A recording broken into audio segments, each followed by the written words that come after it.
طيب. بسم الله الرحمن الرحيم. السلام عليكم ورحمة الله وبركاته. إن الحمد لله نحمده ونستعينه ونستغفره ونعوذ بالله من شرور أنفسنا ومن سيئات أعمالنا. من يهده الله فلا مضل له ومن يضلل فلا هادي له. أشهد أن لا إله إلا الله وأشهد أن محمدا عبده ورسوله. أما بعد. Saya muliakan Tuan Pengerusi, Tuan-Tuan Imam, Ahli Jawatan Kuasa Masjid Tunku Jaafar, para asatizah, tuan-tuan guru, seterusnya hadirin, hadirat yang dirahmati Allah Subhanahu wa taala sekalian. Apa khabar tuan-tuan? Baik, yang pertama-tama sekali marilah sama-sama kita memuji dan bersyukur kepada Allah Subhanahu wa taala di atas limpah dan kurnia-Nya ke atas diri kita sampailah ke saat ini. Banyak sangat nikmat Allah Subhanahu wa taala. Jadi ada kesempatan kita ingat, kita ucaplah alhamdulillah. Keduanya tuan-tuan, syukur juga kita kepada Allah Subhanahu wa taala kerana masih memilih kita di atas petunjuk-Nya, di atas hidayah-Nya, petunjuk-Nya yang diberikan kepada kita. Kita datang ke masjid itu juga satu nikmat tuan-tuan. Mana lagi senang? Duduk rumah ke datang masjid? Mana lagi senang? Senang duduk rumah kan? Tak payah datang, boleh tengok TV. Demikian itu antara nikmat Allah ataupun petunjuk yang Allah Subhanahu wa taala kurniakan kepada kita. Kita ucap syukur banyak-banyak kepada Allah Azza wa Jalla. Kata Imam Syafi'i, ya Rabb, razaqtanil Islam wa ana lam as'alka. Wahai Tuhan, Engkau telah merezekikan aku Islam dan aku tak pernah minta pun. Betul kata Imam Syafi'i, Allah rezekikan kita Islam sedangkan kita tak pernah minta pun. Kita tak tahu lahir Islam, tiba-tiba ada orang tu dapat petunjuk masuk Islam, kita tak pernah minta pun kadang-kadang. Lepas tu kata dia, ya Rabb farzuqnil jannah, lalu rezekikanlah aku syurga, wa ana as'aluka, dalam keadaan aku minta dengan kau. Kita tak minta dengan Allah, Allah bagi kita hadiah, bagi Islam. Lalu kata Imam Syafi'i, ya Allah bagilah aku syurga sedangkan aku minta. Alhamdulillah di atas petunjuknya tuan-tuan. Seterusnya tuan-tuan, alhamdulillah hari ini kita berada pada 1 Muharram lah. Masuk je maghrib, masuklah kita 1 Muharram. Ada lagu kan 1 Muharram ni? 1 Muharram detik permulaan perkiraan tahun Islam Hijrah. Apa ni? Tak, permulaan perkiraan tahun Islam Hijrah. Jadi jadi maksud dia apa? Maksudnya kita mula kira tahun Islam, kita start 1 Muharram. Jadi dia siapa yang pilih ni? Kenapa kita tak pilih, kita tak start 1 Safar ke, 1 Rabiul Awal ke? Kenapa kita start 1 Muharram ni? Kita start kira tahun tu. Siapa yang buat? Nabi ke buat? Bukan. Bukan Nabi yang start. Siapa yang start? Umar. Umar Al-Khattab radhiyallahu anhu yang start kira 1 Muharram ni. Dia meeting pada zaman dia. Dia meeting pada zaman dia, dia tentukan 2 perkara. Bila kita nak start kira, masa tu Arab memang dah tahu Muharram, Safar ni semua dah tahu, tapi tak ada yang kita nak start macam waktu tu orang-orang Kristian dah ada kira 1 Januari dia dah kira. Okey, itu awal tahun dia. Jadi orang Islam ni tak tahu bila nak start. Jadi Umar tentukan pada 1 Muharram. Ada beberapa cadangan lagi waktu zaman Umar tu. Ada yang kata kita start bulan Ramadan, kan, bulan Ramadan kita start 1 Ramadan. Umar tolak. Ada yang cadang kita start 1 Rabiul Awal. Maksudnya bulan Rabiul Awal kan tahun kelahiran Nabi, bulan kelahiran Nabi. Jadi Umar tolak juga cadangan tu sebab apa? Sama macam Kristian kan. Kristian kan dia kira tahun tu tahun kelahiran Jesus kan. Okey, dia start macam. Jadi Umar tolak pandangan ni, tapi Umar dia pilih 1 Muharram. Kita start kira 1 Muharram sebab Apa reason yang logiknya di belakang tu? Sebab orang balik haji pada, kan orang habis haji 13 4 boleh orang balik lah, orang dah start balik. Jadi start bulan Muharram tu macam tahun yang baru, bersih daripada dosa. Jadi sebab tu dia kira satu Muharram. Itu reason yang Umar terima. Jadi kita start kira satu Muharram. Jadi sebenarnya satu Muharram ni tak adalah signifikan apa pun, dia macam 1 Januari lah untuk orang Islam, satu Muharram. Okey, perkara yang kedua yang Umar tentukan, apa dia? Bila nak start, tahun bila kita nak start. Umar dah jadi pemerintah, dia meeting ni lebih kurang tahun ke-16 ke-17 Hijrah. Umar baru nak tentukan bila kita nak start kira 1 Hijrah. Kan? 1 Hijrah ni nak start bila? Jadi macam-macam cadangan lah. Ada yang kira pada peristiwa kelahiran Nabi.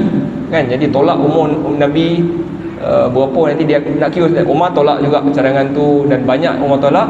Dan Umar terima signifikan dia adalah orang Islam ni start kuat bila hijrah ke Madinah. Hijrah ke Madinah. Okey. Jadi bila hijrah ke Madinah, yang tu yang dikira sebagai satu hijrah. Yang tu lah macam mana kita boleh dapat satu Muharram, tahun baru tu. Jadi hari ni 1444 Hijrah. Maknanya dah 1444 tahun Nabi berhijrah. Yang tu lah kita kira daripada situ. Tuan-tuan, satu kesalahfahaman kita adalah kita anggap hijrah berlaku juga pada bulan Muharram. Tidak. Saya rasa saya dah beritahu dah kat sini, yang ni hijrah bukan berlaku pada bulan Muharram, bukan. Di dalam kitab Ar-Rahiqul Makhtum, Safiyur Rahman Al-Mubarakfuri, dia bagi tahu hijrah berlaku. Bila hijrah berlaku? Bila Nabi sampai di Madinah itulah. Bila Nabi sampai di Madinah, Nabi keluar daripada rumah dia 28 Safar. 28 Safar, Nabi pergi sembunyi 3 hari dalam gua Sur. Lepas tu Nabi jalan pergi Madinah. Nabi sampai di Madinah pada bulan Rabiul Awal. Muharram, Safar, Rabiul Awal. 12 Rabiul Awal Nabi sampai di Madinah. Jadi yang itulah. Jadi sebenarnya hijrah bukan berlaku pada bulan Muharram, berlaku pada bulan Rabiul Awal. Jadi Muharram ini adalah macam bulan teknikal sajalah. Maknanya kita start dengan 1 Muharram, 1 Januari. Okey. Jadi yang itulah sedikit sebanyak berkenaan dengan bulan Muharram. Alhamdulillah kita masih lagi hidup pada zaman ni untuk meneruskan amal-amal soleh. Orang-orang beriman ini tidak bertambah umurnya, melainkan bertambah juga kebaikan dia. Jadi kita ni hidup, Allah tambahkan lagi sehari, maknanya sehari tu pahala lagi banyak daripada dosa. Jadi kita syukur kepada Allah sebab bagi kita peluang untuk banyak lagi pahala. Sehari dah 5 kali solat kan. Jadi dah banyaklah pahala. Dosa janganlah pula buat 10 kan. Sembahyang 5 kali je. Jadi kena banyakkan lagi amalan. Tuan-tuan dan rahmati Allah Subhanahu Wa Taala. Jadi kita sambung balik kita punya kuliah ni. Kitab Hisnul Muslim. Kita kini berada pada bab zikir pagi dan petang. Mana tadi? Azkarus sabahi wal masa. Zikir pagi dan juga petang. Kita kini sudah masuk pada bab kan, doa yang ke ya Allah mantarabbila. Okey. Doa yang ke-6. Zikir yang pertama saya sebut dulu, kita ulang baliklah kan. Apa pertama pagi-pagi yang ada dalam kitab ni tulis yang boleh kita buat, iaitu yang pertama adalah Ayatul Kursi. Alhamdulillah ada orang ingat. Ayat kursi, jangan tinggal. Apa faedah dia kita baca Ayatul Kursi pagi? Kalau bangkit pagi tu apa faedah dia? Ujira minal jin. Nabi kata dia diselamatkan daripada gangguan jin. Jin boleh masuk dalam badan kita, syaitan boleh masuk. Jadi kita diselamatkan dengan membaca Ayatul Kursi. Baca ayat kursi ni pun satu juga tuan-tuan. Dia agama ni bukan satu benda yang macam kita baca-baca tak. Dia baca dengan kita rasa Allahu la ilaha illa huwal hayyul qayyum. Allah, dialah tidak ada ilah yang disembah. Dialah al-qayyum wal hayy, yang hidup, dan juga al-qayyum yang berdiri. Maksudnya dia berdiri dengan sendirinya dan mendirikan juga orang lain. Kita rasa. Sebab tu kita belajar makna. Okey, yang kedua kita boleh amalkan apa lagi? Tiga kul. Apa faedah baca tiga kul? Apa tu? Apa faedah dia? Kafahu apa sirah dia? Yakfihi min kulli. Saya nak tengok apa lafaz ni. Kafathu min kulli syai'. Kafathu min kulli syai'. Allah Taala bila siapa yang baca tiga kul ni, dia akan cukup daripada segala sesuatu. Difahami boleh kita akan cukuplah benda yang akan ada pada hari itu, ataupun boleh juga membawa makna cukuplah baca tiga tu untuk hari itu, cukup. Kafathu min kulli syai'. Okey, itu antara faedahnya. Dan yang ketiga kita belajar juga, kita boleh baca asbahna wa asbahal mulk lillah. Kami berpagi dan kerajaan Allah pun berpagi. Yang ini juga yang diriwayatkan Nabi SAW baca. Yang keempat, Allahumma bika asbahna. Ya Allah, dengan nikmat engkau kami berpagi. Wa bika amsayna wa bika nahya wa bika namut wa ilaikan nusyur. Jadi itu yang diriwayatkan juga Nabi baca. Dan yang kelima, apa yang boleh kita baca? Sayyidul istighfar, Allahumma anta rabbi la ilaha illa anta khalaqtani.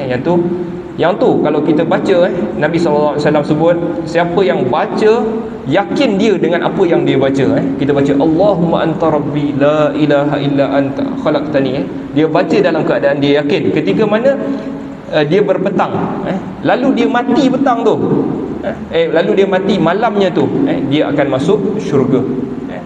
Dakhalal jannah.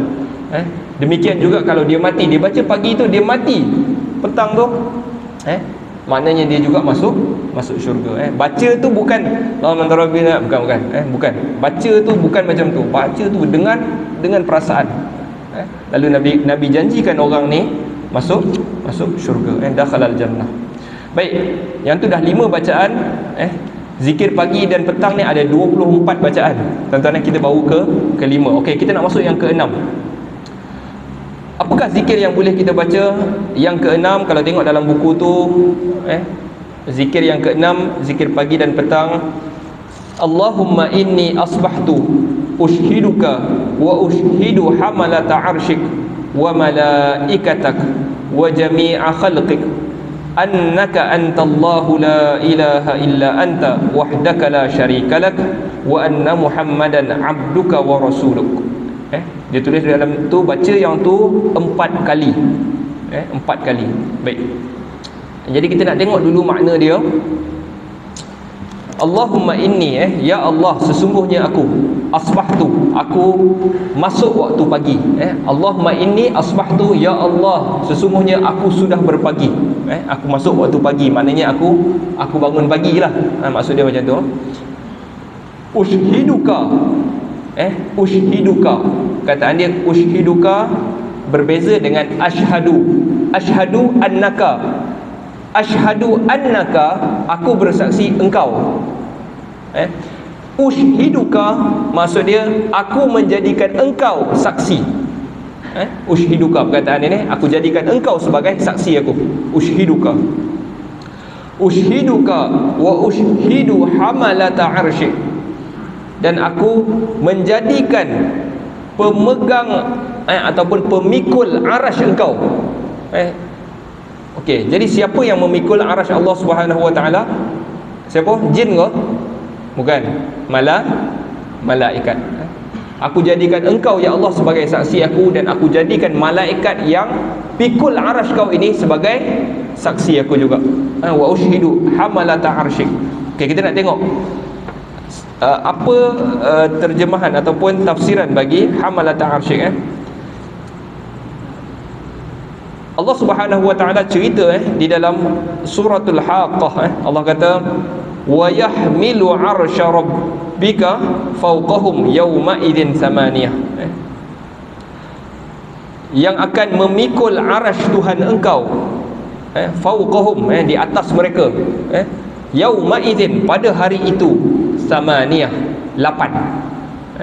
Pada hari kiamat esok ada 8 yang akan pikul arasy Allah Subhanahu wa taala. Jadi 8 tu apa? Di kalangan ulama memahami 8 saf malaikat, 8 baris malaikat akan pikul arasy Allah Subhanahu wa taala pada hari kiamat. Itu pendapat yang pertama. Yang kedua, mengatakan bahawa 8 lah. Jadi dia kata 8 orang malaikat. 8 malaikat bukan orang. 8 orang lah, nak cakap bahasa apa lagi. Kita tak ada penjodoh bilangan untuk malaikat kan. 8 orang malaikat yang akan pikul. Okey. Dan sebahagian lagi pendapat dia kata maksud 8 di situ adalah 8,000 malaikat yang akan pikul arsy Allah pada hari kiamat. Okey, jadi apa faedahnya? Apa faedahnya semua tu? Jadi malaikat yang pikul arsy Allah menunjukkan dekatnya dia dengan Allah Subhanahu wa taala. Maksudnya malaikat tu dia antara yang hampir dengan Allah Subhanahu wa taala. Jadi Nabi SAW menjadikan Allah sebagai saksi dia, dan pemikul arasy itu juga sebagai saksi dia. Okey. Jadi menunjukkan apa? Rapatnya dia dengan Allah Subhanahu wa taala, dan juga kelebihan dia berbanding malaikat-malaikat yang lain. Wa malaikatik. Tadi ayat tadi, aku menjadikan pemikul arasy engkau juga, pemikul arasy engkau, arasy satu ya, pemikul arasy engkau dan malaikat-malaikat. Jadi dia cakap yang pikul tadi malaikat dah.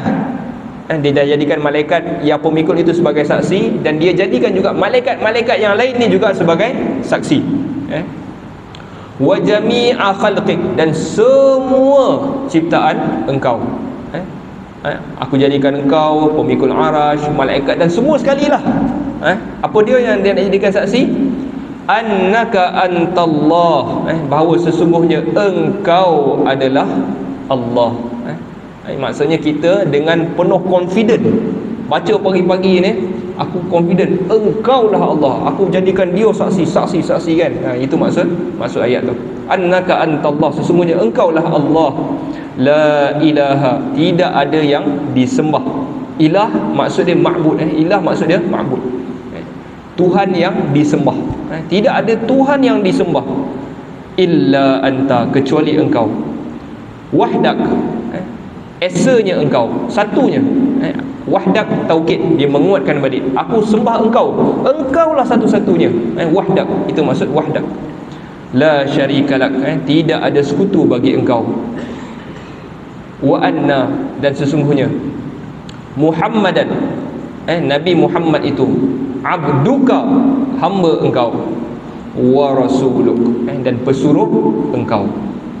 Okey, yang tu maksud apa yang diajarkan kepada kita untuk baca pada waktu pagi, tuan-tuan. 4 kali. Okey. Yang terakhir tu Muhammad, hambanya dan pesuruhnya. Jadi tuan-tuan, kita kena clear lah sebab ada antara ajaran-ajaran yang saya perasan pun ada di Singapura pun ada dah. Abang Suhaini tu nama dia. Dia ada satu kumpulan yang cuba nak angkat Nabi Muhammad ni hampir sama dengan Tuhan. Ada. Jadi dia berhujah macam-macam. Ada dia kata Nabi Muhammad ni bukan manusia, kan? Dia kata Nabi Muhammad ni bukan manusia, dia lain daripada kita. Sedangkan Al-Quran menyanggahi statement tu. Qul, dalam suratul Kahf, qul, katakan wahai Muhammad, innama ana basyarun, sesungguhnya aku ini manusia, mislukum, macam kamu. Jadi Nabi Muhammad SAW yang kita agung, yang kita puji, dia juga manusia dan dia hamba Allah Subhanahu wa taala. Dia tak lebih daripada tu. Jadi sebahagian ajaran cuba angkat Nabi Muhammad ini macam Tuhan, macam Tuhan. Jadi kita tak belajar lagi ke? Seperti mana Kristian, kita tak belajar lagi ke? Angkat Jesus, akhirnya sama macam Tuhan. God itu adalah 3, God itu satu, tapi Jesus salah satu daripada God. Jadi yang tu lah yang bahaya, tuan-tuan. Jadi jangan angkat. Jadi dia orang kadang-kadang ambil hadis-hadis yang palsu ni. Dalam hadis palsu diriwayatkan oleh Syiah ni, dia kata awwalu ma Jabir tanya kepada Rasulullah, wahai Rasulullah, apa yang Allah Ta'ala cipta mula-mula sekali? Lalu Nabi pun jawab, awwalu ma khalaqallahu nuri, kan? Benda pertama yang Allah SWT cipta adalah nur aku, cahaya aku. Jadi dia orang yakin dengan hadis ni, dia orang anggap sebagai akidah. Jadi benda pertama yang Allah Taala cipta bagi dia orang adalah nur Muhammad. Daripada nur Muhammad itu barulah dilahirkan semua benda. Yang ni tak benar tuan-tuan, yang ni sesat, yang ni bukan. Apa benda pertama yang Allah Taala cipta? Awwalu ma khalaqallahu al-qalam. Benda pertama yang Allah Taala cipta adalah pen. Lepas tu Allah dia arahkan pen, uktub, tulis. Lalu pen itu tanya, ma aktub, aku nak tulis apa? Allah Taala kata uktub maqadir khalq tulis takdir makhluk Allah sehingga hari kiamat. Yang tu hadis sahih diriwayatkan Imam Bukhari. Yang tu yang betul. Jadi dia orang ambil asas dia daripada hadis palsu. Lepas tu kata nur, lepas tu dia nak kata Allah ciptakan nur itu sebahagian daripada Allah. Lalu Allah pun macam nur. Yang saya kata ajaran di Singapura tu, akhirnya dia kata apa? Muhammad itulah Allah, dia kata. Muhammad tu Allah. Allah tu sebenarnya tak ada. Dia bukan zat, dia adalah jawatan. Dia kata jawatan. Allah tu macam jawatan, macam pengarah. Allah tu adalah pengarah, kan? Siapa yang menjawat jawatan Allah? Muhammad. Yang tu adalah sesat. Dia nak angkat, mula-mula dia angkat sikit, lebih sikit sampai dah jadi Tuhan. Wal-iyazubillah. Jadi kita jaga-jaga dengan benda-benda macam ni. Dia start nak masuk tu, kita tolak tuan-tuan, kita tolak. Sebab dia mengakibatkan, beza dia apa? Beza dia syurga dan neraka, tuan-tuan. Beza dia syurga dan neraka. Kita anggap benda lain selain daripada Allah adalah Tuhan. Yang ni jaga-jaga tuan-tuan. Umur kita pun tak banyak, kan? Silap ni kita ikutlah benda yang tu akhirnya kekal di dalam khalidina fiha, kekal di dalamnya neraka. Jaga diri kita. Jadi kita kena bezakan Allah, so, macam mana saya sebut, ar-rabbu rabbun walau tanazzal. Tuhan itu Tuhan walaupun dia turun. Wal abdu abdu, wal abdu abdun walau taraqqa. Hamba itu kekal hamba walaupun dia naik. Walaupun Nabi Muhammad jumpa Tuhan, naik ke atas, naik ke Sidratul Muntaha, tetapi dia kekal hamba, tuan-tuan. Jaga-jaga kita dengan akidah-akidah yang menyeleweng ni. Okey, jadi amalan tadi tu, Allahumma inni asbahtu ushiduka wa ashhidu hamalata arsyik wa malaikatik wa jami'a khalqik annaka antallahu la ilaha illa anta wahdaka la syarika lak wa anna Muhammadan abduka wa rasuluh. Datang daripada mana amalan ni? Kita nak tengok sikit hadis dia. Daripada hadis yang diriwayatkan Anas bin Malik radhiyallahu anhu, sabda Nabi SAW, man qala hina yusbih au yumsi, sesiapa yang membacanya ketika mana dia berpagi atau dia berpetang. Tuan-tuan dah clear pagi dengan petang ni, ingat tak saya cerita itu? Pagi ni bila sampai bila? Subuh sampai zuhur, itu pagi. Itu pagi. Bila petang? Zuhur sampai maghrib. Sebagian ulama kata lebih sikit daripada maghrib. Jadi bila kata siapa yang baca ketika pagi atau petang, jadi pagi dia baca, petang pun dia baca, bila-bila lah. Tapi yang afdalnya bila? Kalau pagi lepas subuh. Okey, itu yang paling afdal lah. Pagi dia boleh sampai sebelum zuhur, petang lepas zuhur sampai sebelum maghrib. Nabi kata siapa yang baca ketika mana dia berpagi atau dia berpetang, yang kita baca tadi itu, Nabi kata a'taqallahu rubu'ahu minan nar. Allah akan bebaskan 1/4 dirinya daripada neraka. Allah bebaskan 1/4 dirinya daripada neraka. Lepas tu siapa yang baca 2 kali, man qalaha marratain, siapa yang baca 2 kali, Allah bebaskan setengah daripada badannya daripada neraka. Baca 3 kali, Allah bebaskan salasata arba'ih, 3/4 daripada badan dia. Kalau dia baca 4 kali, Allah bebaskan dirinya seluruhnya daripada neraka. Sebab tu dia suruh baca 4 kali.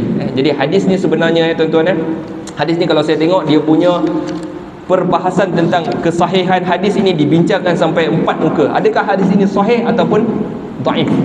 Sebahagian ulama melihat ianya dhaif. hadis ni dhaif, dan sebahagian lagi melihat ianya hasan, baik. Jadi di sini ada perbezaan di kalangan ulama. Jadi saya pilih pendapat yang mengatakan hadis ini hasan lah, baik lah untuk kita amalkan. Ada kita boleh baca empat kali.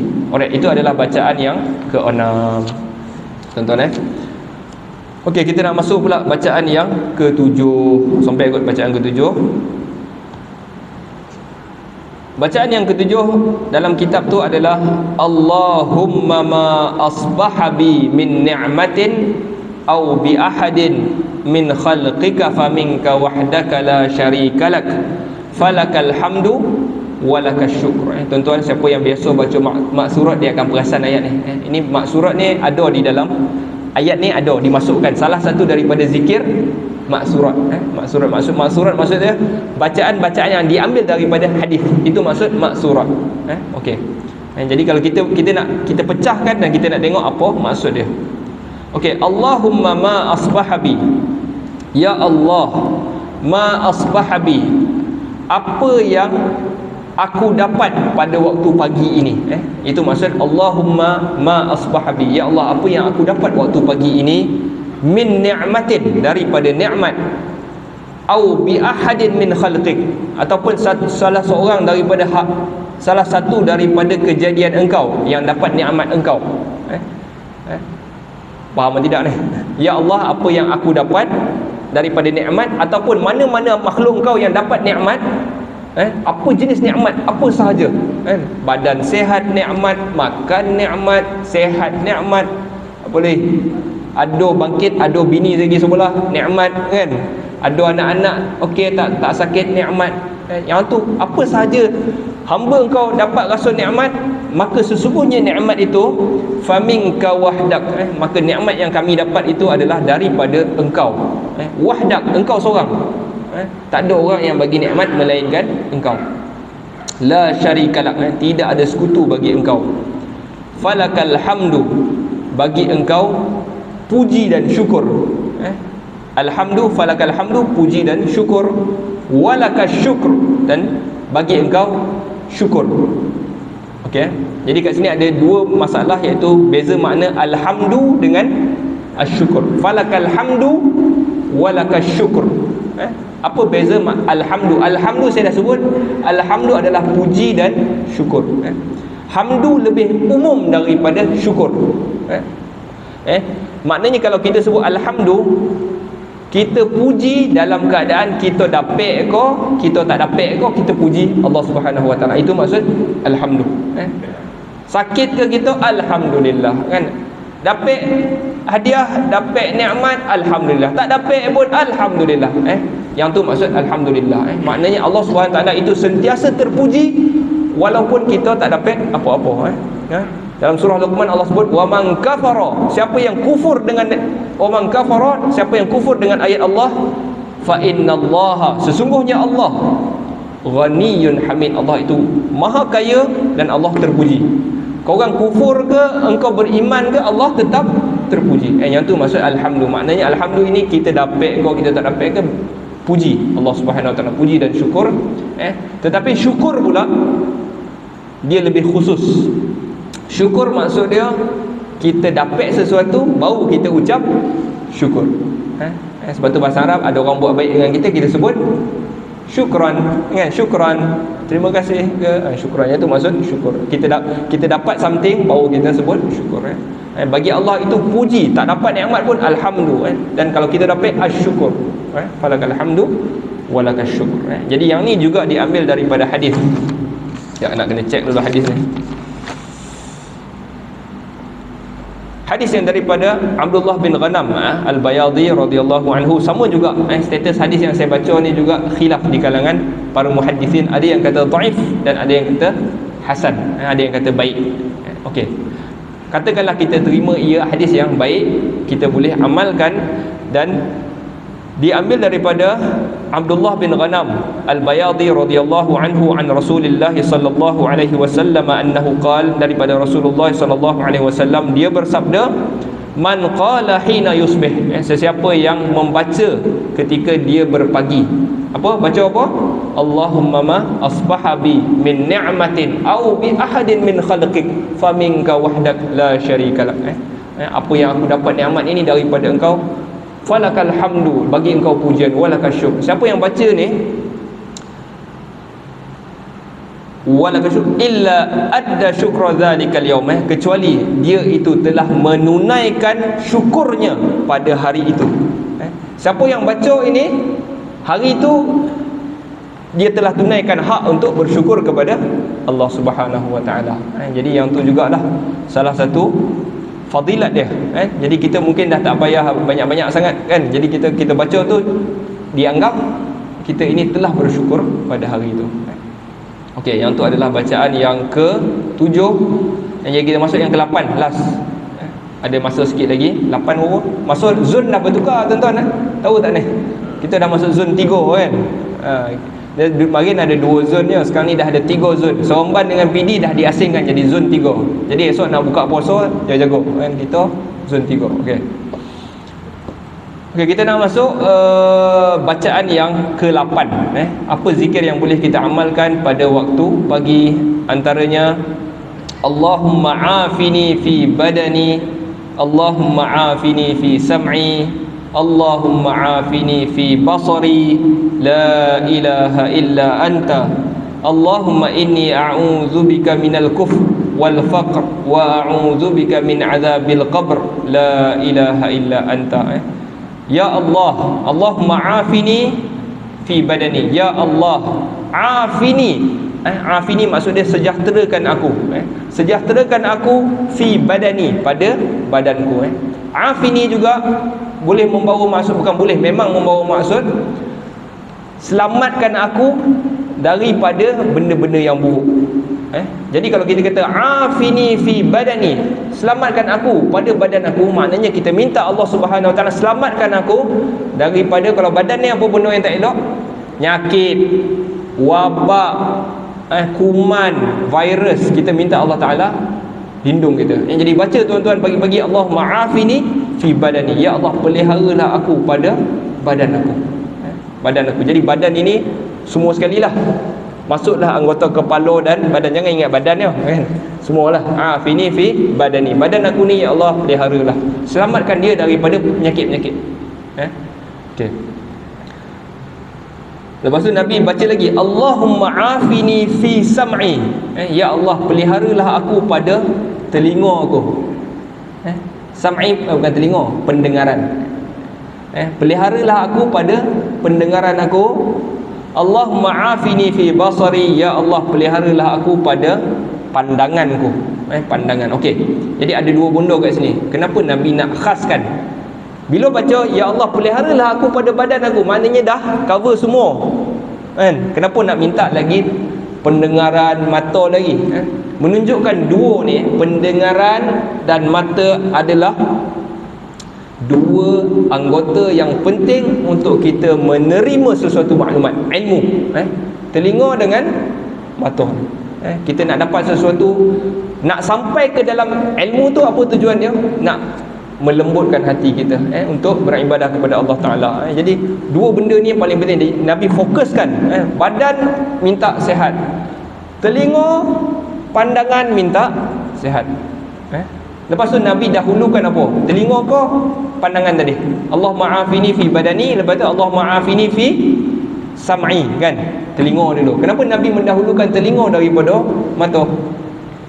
Tuan-tuan, mungkin tuan-tuan boleh bagi ni lah, testimoni lah, mana lebih penting tuan-tuan? Mata ni kabur-kabur ataupun telinga tak apa dengar? Mana lagi? Telinga tak dengar ni. Kenapa Nabi mendahulukan telinga? Telinga adalah ilmu tuan-tuan. Maklumat paling senang, maksudnya paling utama untuk masuk melalui telinga tuan-tuan. Jadi saya ada pensyarah yang buta pun di Al-Azhar dulu. Pensyarah tu buta tapi sangat alim, sangat alim. Jadi menunjukkan telinga adalah ilmu masuk yang ni lebih cepat. Jadi telinga kita minta Allah Ta'ala jaga telinga kita. Mata pun penting. Kalau mata tak ada ataupun tak nampak pun susah, kita perlukan orang untuk bantu kita kan. Yang susah ayo juga betul ni Tetapi Nabi sentiasa mendahulukan ilmu itu, iaitu telinga. Telinga ni, ya Allah jaga telinga aku. Jangan bagi pokak copet nak kan. Okay. Jadi Allah kita baca bagi ni tuan, jaga telinga kita. Sedih juga tuan-tuan kalau kita tak rupa donga ni, orang dah tergolak dah. Dia berbondol kan, sedih kan. Jadi Allah Taala peliharalah kita punya telinga, pandangan. La ilaha illa anta, tidak ada Tuhan ataupun tidak ada yang disembah melainkan Engkau. Lepas tu Nabi minta lagi, Allahumma inni a'udzubika minal kufr. Ya Allah, lindungilah aku daripada kufur, fakir, dan aku berlindung daripada azab kubur. Tidak ada ilah kecuali Engkau. Tidak ada ilah kecuali Engkau. Jadi Nabi minta lindung juga 3 bondo: kufur, fakir dan juga azab kubur. Kenapa kufur? Kata ulama, kufur ini menyebabkan kesusahan selama-lamanya di akhirat. Tuan-tuan, kalau kita kufur kepada Allah Subhanahu Wa Taala, maknanya hidup kita ini confirm susah selama-lamanya. Kalau orang itu tak kufur, dia jahat sejahat-jahat manusia, tapi dia tak pernah kufur kepada Allah Subhanahu Wa Taala, tak pernah petikai mana ada Tuhan lah. Hari ni ramai tuan-tuan petikai dalam TikTok ni ramai. Dah tak percaya Tuhan dah. Memang ramai. Saya tengok kan. Nak jawab kan tak reti pula. Dia cakap orang putih. Kan jadi kalau kita kufur susah. Jadi Nabi minta lindung, ya Allah jangan bagi aku kufur, sebab dia akan menyebabkan aku di sana susah selama-lamanya. Okay, jadi sebab orang yang paling akhir masuk syurga, yang ni kita tak tahulah betapa jahatnya dia ni kan, tapi dia tak pernah kufur, Allah bagi kepada dia apa? Last kali masuk syurga, Allah bagi dia macam dunia ni kali 10. Allah kata fa inna zalika misla dunya wa 10 amsalha. Okey, engkau dapat apa? Dunia ni macam satu kerajaan. Dunia ni semua sekali kali 10. Itu orang terakhir masuk syurga kan. Yang tu dapat jugalah kan. Yang ni kalau kufur langsung tak ada. Jadi kufur Nabi minta lindung. Fakir ini menyebabkan kita susah dekat dunia ni. Jadi janganlah fakir kan. Tak ada sikit-sikit, ada sikit-sikit okeylah kan, janganlah fakir. Dan yang ketiga, azab kubur, Nabi minta lindung daripada azab kubur. Sebab Nabi minta satu je kat sini, minta lindung daripada azab kubur. Sebab kubur penentu segala-galanya. Masuk kubur, mati kita malam ni, masuk kubur, itulah petunjuk. Kalau baik kita di kubur, baiklah kita sampai habis, sampai masuk syurga baik. Tapi kalau teruk kubur, teruklah seterusnya. Tuan-tuan, kita sama-sama baca 3 kali Allahumma afini fi badani. Yang ni juga hadis. Dah masuk ke? Ya, habis sikit. Allahumma aiman afqamkan. Mana hadis ni? Kafahullahu azza wa jalla hammahu min amri dunya wal akhirah. Dalam hadis disebutkan siapa yang baca 7 kali. Bukan 7 kali. Allah.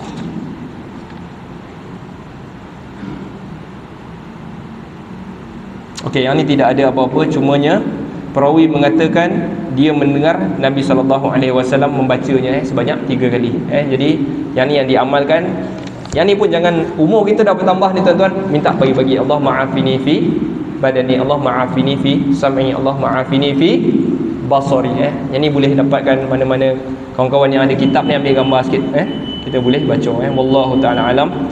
Nasallallahu ta'ala yanfa'ana bima sami'na wa yaj'alana hudatan muhtadin. Sallallahu ala sayyidina Muhammad wa ala alihi wa sahbihi wa sallam. Walhamdulillahi rabbil alamin. Azan